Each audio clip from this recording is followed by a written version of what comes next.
Hello and welcome back to Wolverine Women. I'm Katie Conklin and I'm here to do an interview with both track and cross-country athletes, Sarah Zieve and Mora. All right, so I have a few questions for you guys today. So you've had a very successful start to the season, both the men and women's cross-country teams. Now, Sarah, your team is first place 2 out of 3 times so far this season, and the last race, it was 6 out of 12 of the runners set collegiate records for the 5K, including yourself. At that course, So with such improvement, where do you see the team going this year? Well, we're really excited about where the team's going this year. We feel like we have a lot of puzzle pieces that we're all kind of looking to fit together, and especially with having like 6 PRs last weekend. That's what we call like personal records when you run a collegiate best. We think we can compete to win the Big Ten title. We want to compete again to win the regional title, and then just do our best to come out as high up in the national rankings as we can at the national meet. So for us, the sky's the limit at this point. That's awesome. And then you guys have come in 4th. You guys have really done well as well. Where do you see your team going, especially as the team captain this year? Yeah, I mean, coming off of last year as Big Ten champs, really our goal this year is just to defend that title again. And right now, I think, you know, like Sarah said, we've got a lot of pieces that can come together. We've still got 3 weeks of work to do up to that point, and you know, we're going to be gunning for it again this year, just defending that title. That's awesome.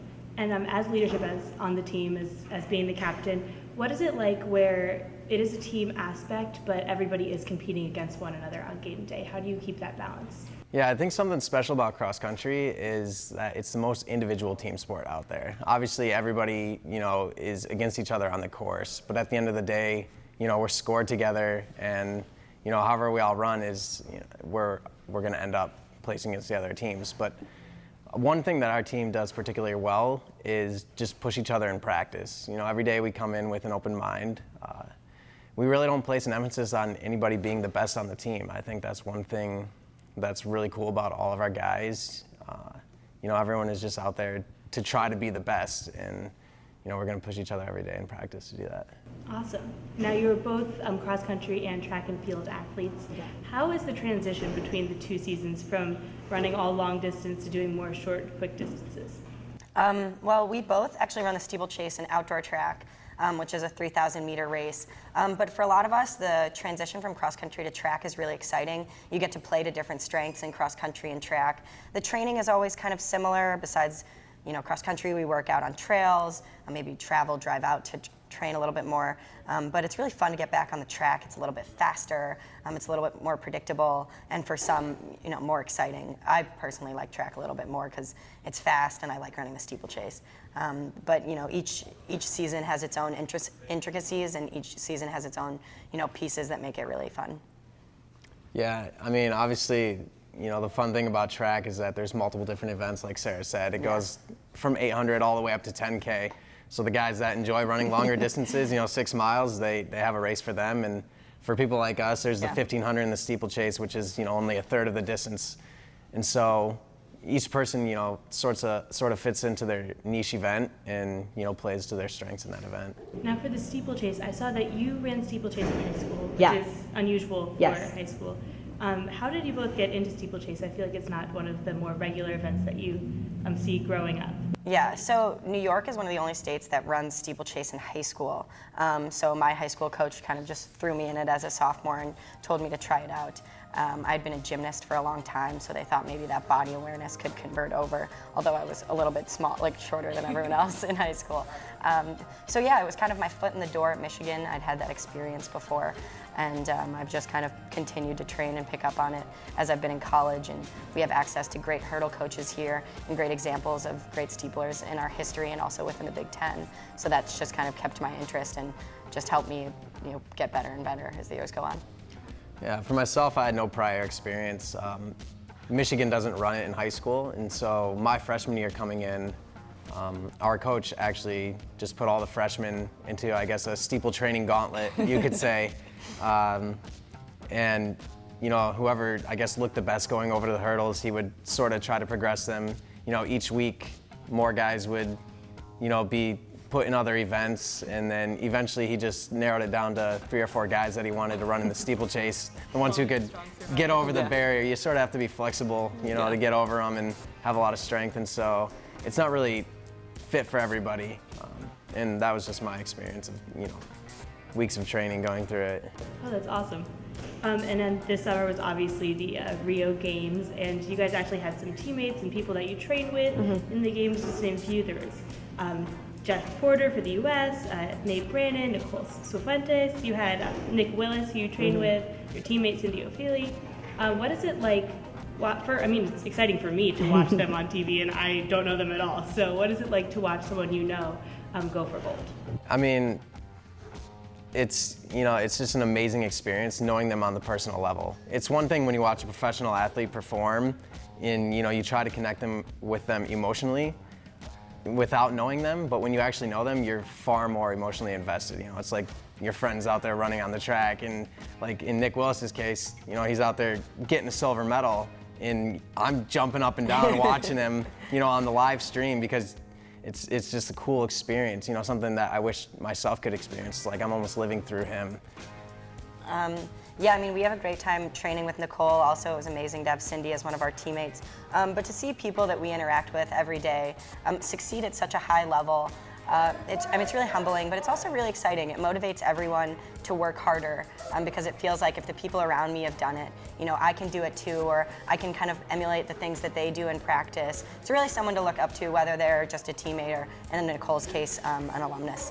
So it just kind of inspires everyone and elevates everyone's level of training because it's just Nicole. We can achieve that. But like Connor said, we were watching Cindy on NBC and screaming at the TV. My roommate in Washington D.C. was like, "What is wrong with you?" I'm like, "We know her. Her and I traveled together. We did all this stuff. So it's so exciting." Is there something specific you see when those Olympians train that's a little different than everybody else? Nicole, especially this was her second Olympics, so she really carries herself with that maturity and that experience. She's really calm, cool, and collected, and I think a lot of girls on our team, learned from her and the way she carries herself, the way she attacks every workout. But she's never anxious, she's seemingly never anxious, seemingly never nervous. So that's something we kind of all look up to. Yeah, I would say their humility and professionalism about it. They've been through everything that we've been through. They've experienced all the same things, and they've really just learned how to shape themselves into a pro athlete and handle the stresses of what it takes to be the best. Awesome. And then there was a little discrepancy in one of the races this year, the 400-meter sprint, when Allison Felix won silver after the gold medal winner dove across the final finish line. Obviously, technically was allowed, but how do you guys feel about that? So one of our former teammates, Amanda Eccleston, actually had a similar experience at the Olympic trials. Brenna Martinez dove in front of the line for third to make the Olympic team, and our former teammate Amanda was fourth. So we've all felt the pain of being on the losing side of that end. But I've also watched Cindy O'Feely, jump over the line and win the Big Ten hurdle title in outdoor in 2016. So it's kind of a tricky rule, but it is what it is. There are people who are on the winning side of it and people who are on the losing side of it.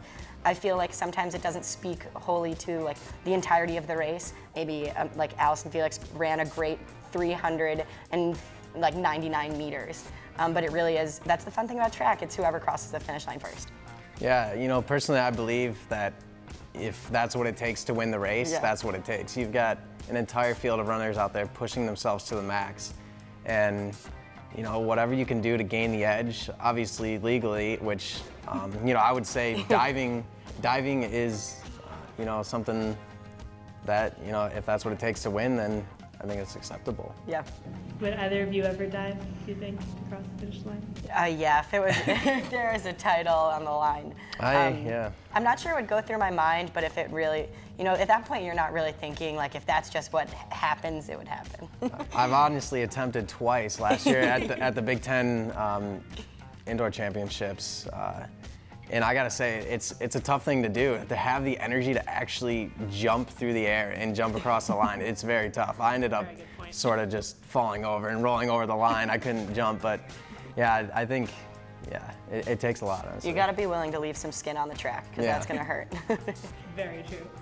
And Sarah, you are a writer for the South Campus Times. Yeah. And I saw one of the articles you wrote was about things to do here in Ann Arbor over spring term. Yeah. And it listed tons of things, going to the Arb, going going floating down the Huron River.